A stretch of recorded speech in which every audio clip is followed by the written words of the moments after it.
are you students? उम्मीद है आप लोग खैरियत से होंगी। अल्हम्दुलिल्लाह we have completed our first term। आपने एग्जाम भी दिए और उम्मीद है आपके पेपर अच्छे हुए होंगे और आप अपने रिजल्ट का वेट कर रहे होंगे। Now we are going to start our second term। Again we are going to start online classes। बस सेकेंड टर्म में हमारे पास जो है यूनिट शामिल है, उनमें फर्स्ट यूनिट आपके पास यूनिट नंबर 3 है। यूनिट नंबर 3 क्या है? Transport system in plants and animals. This is our first unit, यानी सेकेंड टर्म में आप यूनिट नंबर 3 जो है ये transport system in plants and animals जो है स्टार्ट करेंगे। Yes, what is transport system? सुना होगा ना आपने ट्रांसपोर्ट सिस्टम के बारे में। नई टर्म तो नहीं है। ट्रांसपोर्ट सिस्टम हम यूज करते हैं, आप भी यूज करते हैं। हमारे पास ट्रांसपोर्ट सिस्टम क्या करते हैं? गाड़ियाँ, वैन्स, बसेस एक जगह से दूसरी जगह हमें लेके जाती हैं और इसी तरह से सामान एक जगह से दूसरी जगह इस सिस्टम के जरिए पहुंचाया जाता है, एक शहर से दूसरे शहर, एक मुल्क से दूसरे मुल्क। तो क्या ट्रांसपोर्ट सिस्टम प्लांट्स में और एनिमल्स में भी होता है? जी बिल्कुल। Transport system also occur in plants and animals.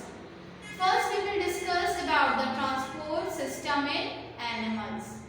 Animals के ट्रांसपोर्ट सिस्टम को डिस्कस करेंगे। एनिमल्स में क्यों होता है ये सिस्टम, कभी सोचा है आपने? जी, जिस तरह से एक जगह से दूसरी जगह सामान पहुंचाया जाता है या हम एक जगह से दूसरी जगह जाते आते हैं ट्रांसपोर्ट सिस्टम के जरिए, इसी तरह से एनिमल्स के अंदर भी फूड को सेल तक पहुंचाना, वेस्ट को सेल से रिसीव करने के लिए एक सिस्टम रिक्वायर्ड होता है। That is why transport system occur in animal, and in animal transport system is called the circulatory system, और इसको हम ब्लड सर्कुलेटरी सिस्टम भी कह सकते हैं, क्योंकि एनिमल्स में जो ट्रांसपोर्टेशन होती है वो किसके जरिए होती है? Through blood.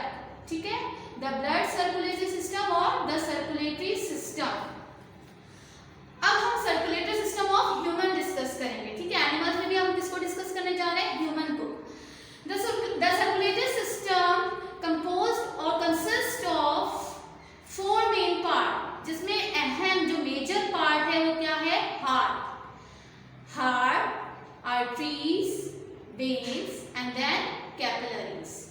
आइए इनको इंडिविजुअली देख लेते हैं। हार्ट है क्या? It is a muscular pump.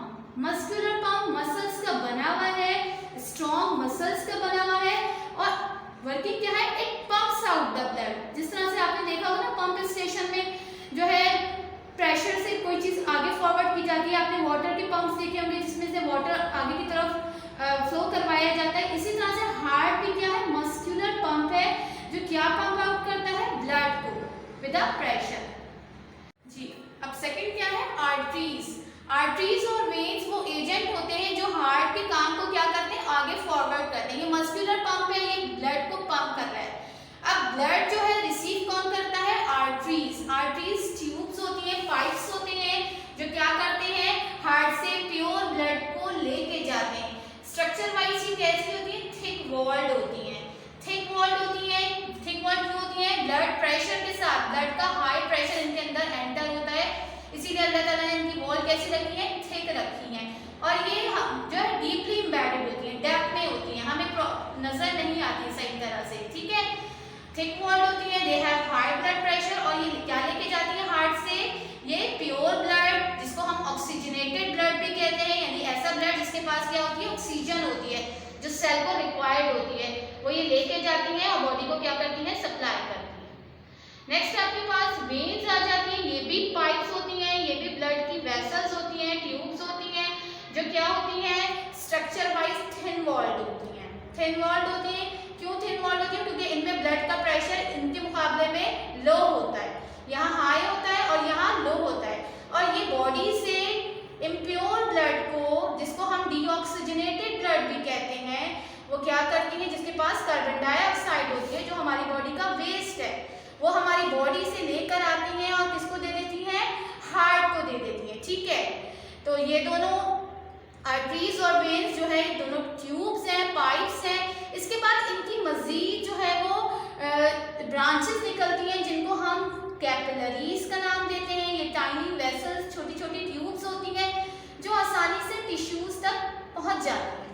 ये दोनों पाइप्स बड़े होते हैं, ये सेल और टिश्यूज तक नहीं पहुंच सकते, ना ये सेल से वेस्ट ले सकता है, ना ये सेल को यूजफुल सब्सटेंस दे सकता है, बल्कि इनकी सब ब्रांचेस जो निकलती हैं उनको हम कैपिलरीज कहते हैं। ये टाइनी वेसल्स होती हैं और आसानी से टिश्यूज तक पहुंच जाती हैं और यूजफुल सब्सटेंस दे देती हैं, like oxygen and food cell को देती हैं, और सेल का वेस्ट लाइक कार्बन डाइऑक्साइड को रिसीव कर लेती है। ठीक है, आइए हमको देख लेते हैं हार्ट को। द हार्ट, ठीक है। अब हार्ट मस्कुलर पंप है, साइज इसका कितना है? Clenched fist. क्लेंच्ड फिस्ट कहते हैं मुट्ठी, बंद मुट्ठी को, यानी आप हैरत करेंगे कि इतना साइज है। और वर्किंग इसकी कितनी इंपॉर्टेंट है? It pumps out the blood. ठीक है, तो क्लेंच्ड फिस्ट जैसे इसका साइज होता है, यानी बंद मुट्ठी जैसे जितना साइज है इसका। पोजीशन कहाँ है इसकी? हमारी बॉडी में left side of the chest. ठीक है, चेस्ट के लेफ्ट साइड पर मौजूद होता है। स्ट्रक्चर क्या है इसका? Structure, the heart is a muscular pump. Muscular यानी मसल्स का बना हुआ एक पंप है। It is composed of a special kind of muscles called cardiac muscles. अब मसल्स कुछ सॉफ्ट भी होते हैं और हार्ट के मसल्स अल्लाह ताला ने स्ट्रॉन्ग रखे क्योंकि इसकी वर्किंग ही पंपिंग है, तो इसके मसल्स भी अल्लाह ताला ने स्ट्रॉन्ग रखे और मसल्स को हम क्या कहते हैं? कार्डिक मसल्स कहते हैं। It has 4 chambers and 2 sides. Heart में 4 कंपार्टमेंट या 4 खाने होते हैं और इसकी 2 साइड्स होती हैं। अपर 2 चैम्बर्स एट्रिया कहलाते हैं एंड लोअर 2 चैम्बर्स वेंट्रिकल कहलाते हैं। आइए इसको डायग्राम में भी देख लेते हैं। देखिए, ये हार्ट की डायग्राम है। इसमें आपको जो है वो सबसे पहले साइड्स डिस्कस कर लेते हैं। ये जो ब्लू पार्ट है ये पूरा राइट साइड है और ये रेड पार्ट जो आपको नजर आ रहा है ये क्या है? Left side. 2 साइड्स है हार्ट की, right side and left side, and 4 chambers और कंपार्टमेंट। देखिए 1 2 3 4। ठीक है, अब अपर 2 चैम्बर्स जो आपको नजर आ रहे हैं इनको एट्रिया कहते हैं, सिंगुलर एट्रियम है। ठीक है, राइट साइड पे राइट एट्रियम, लेफ्ट साइड पे left atrium. Lower 2 chambers are called ventricles. नीचे के जो 2 चैम्बर्स हैं उनको हम क्या कहते हैं? वेंट्रिकल्स कहते हैं। राइट साइड पे right ventricle and left side पे लेफ्ट वेंट्रिकल। ठीक है, 4 चैम्बर्स हो गए एंड 2 साइड्स। अब देख लीजिए गर्ल्स, यहाँ पर इन चैम्बर्स को सेपरेट करने के लिए अल्लाह ताला ने वॉल्स दिए। वॉल्स का क्या फंक्शन है? They allow the flow of blood in the forward direction. Blood flow को आगे से आगे बढ़ाता है, बैकवर्ड नहीं करता। ब्लड जब यहाँ पर आएगा तो आगे की तरफ मूव होगा, बैकवर्ड फ्लो होने से क्या कर देता है? रोक देता है। ये ओपनिंग होती है, जब ब्लड प्रेशर से आगे बढ़ेगा तो ये खुल जाएगी, लेकिन फिर ये बैकवर्ड ब्लड को जाने नहीं देगी। ठीक है, तो वॉल्स होते हैं। देख लेते हैं हार्ट किस तरह से वर्क करता है, वर्किंग देख लेते हैं। The heart pumps blood by contracting and relaxing, यानी हार्ट ब्लड को पंप करता है थ्रू कॉन्ट्रैक्शन, सुकड़ता है, एंड रिलैक्सेशन और रिलैक्स होता है। आइए देख लेते हैं पहले इस डायग्राम में कि किस तरह से हार्ट वर्क कर रहा है। आपको जैसे कि बताया जा चुका है गर्ल्स कि यहाँ पर हार्ट में 2 साइड्स हैं। ये कौन सी साइड है? Right side. और ये कौन सी है? Left side. राइट साइड में आप देख रहे हैं ब्लू शेड में ये डीऑक्सीजनेटेड ब्लड, ये डर्टी ब्लड है, और ये कैसा है? ऑक्सीजनेटेड, जिसके पास ऑक्सीजन है उसको प्योर ब्लड भी कहते हैं। अब सबसे पहले अपर 2 चैम्बर्स रिलैक्स होंगे। ठीक है, और हार्ट जो है वो फिल हो जाएंगे। ये दोनों चैम्बर्स किससे? हार्ट के ये दोनों चैम्बर्स फिल होंगे ब्लड से। कौन ब्लड लेकर आएगा? यहाँ बॉडी से ह्यूज ब्लड लेकर आएगी वेन। ठीक है, इस पार्ट में राइट एट्रियम में, और यहाँ पर भी वेन लेकर आएगी, प्योर ब्लड लेकर आएगी थ्रू लंग्स। और कौन सी वेन होगी? Pulmonary vein. वैसे सारी वेन्स अपने पास कैसा ब्लड रखती है? Dirty blood. पल्मोनरी वेन वाहिद वो वेन है जो अपने पास कौन सा ब्लड रखती है? प्योर ब्लड या क्लीन ब्लड। ठीक है, तो ये क्लीन ब्लड पल्मोनरी वेन के जरिए अपर चैम्बर में लेफ्ट एट्रियम में आएगा और यहाँ बॉडी का यूज ब्लड राइट एट्रियम में आएगा। अब ये दोनों रिलैक्स थे, ब्लड आने के बाद ये कॉन्ट्रैक्ट होंगे और ब्लड आगे की तरफ फॉरवर्ड होगा और कहाँ पर चला जाएगा? वेंट्रिकल्स में।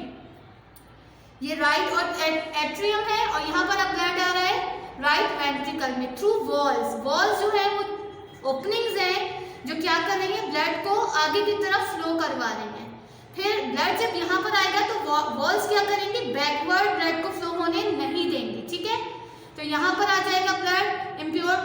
या डर्टी ब्लड राइट वेंट्रिकल में, और यहाँ पर प्योर ब्लड आएगा लेफ्ट वेंट्रिकल में। ठीक है, वॉल्स खुल गई थी, ब्लड एंटर हो गया, अब वॉल्स ब्लड को वापस जाने नहीं देंगे।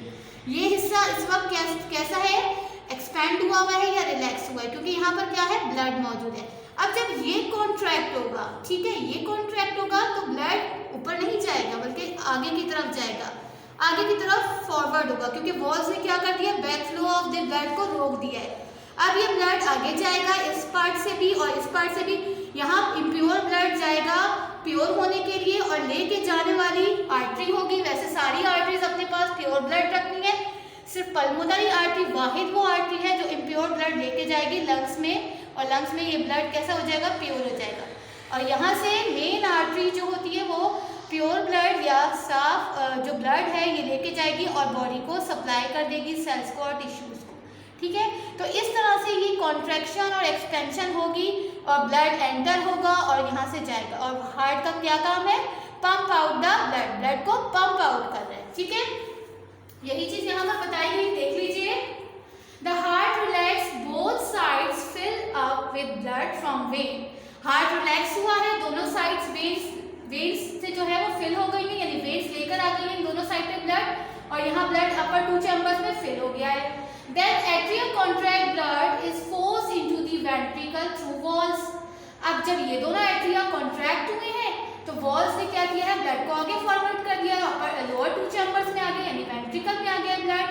The blood pushes into the arteries. अब यहाँ से ब्लड पुश हो रहा है, आगे कहाँ जा रहा है, आर्टरीज के जरिए यहाँ से ब्लड बॉडी में जा रहा है, सेल्स को मिल रहा है, प्योर ब्लड है, और यहाँ से क्या जा रहा है, प्योर होने के लिए जा रहा है। यहाँ से कौन सी आर्टरी लेके जा रही है, पल्मोनरी आर्टरी, और यहाँ से एओर्टा मेन आर्टरी लेके जा रही है। ठीक है, तो इस तरह से हार्ट कॉन्ट्रैक्ट और रिलैक्स हो रहा है और क्या कर रहा है, बीट कर रहा है, जिसको हम क्या कहते हैं, हार्ट बीट। क्या होती है heart beat, one complete contraction and relaxation is called heart beat. यानी एक कंप्लीट चक्कर या एक complete contraction and relaxation, contract हुआ है ये, सॉरी ये रिलैक्स हुआ है, ये कॉन्ट्रैक्ट हुआ है, फिर ये कॉन्ट्रैक्ट हुआ है और ये रिलैक्स हुआ है। ठीक है, तो ये कंप्लीट कॉन्ट्रैक्शन एंड रिलैक्सेशन क्या कहलाती है, हार्ट बीट कहलाती है, क्योंकि स्ट्रॉन्ग मस्कुलर ऑर्गन है तो इसकी कॉन्ट्रैक्शन और रिलैक्सेशन से साउंड प्रोड्यूस होती है, जिसको हम हार्ट बीट कहते हैं। इसको आप फील भी कर सकते हैं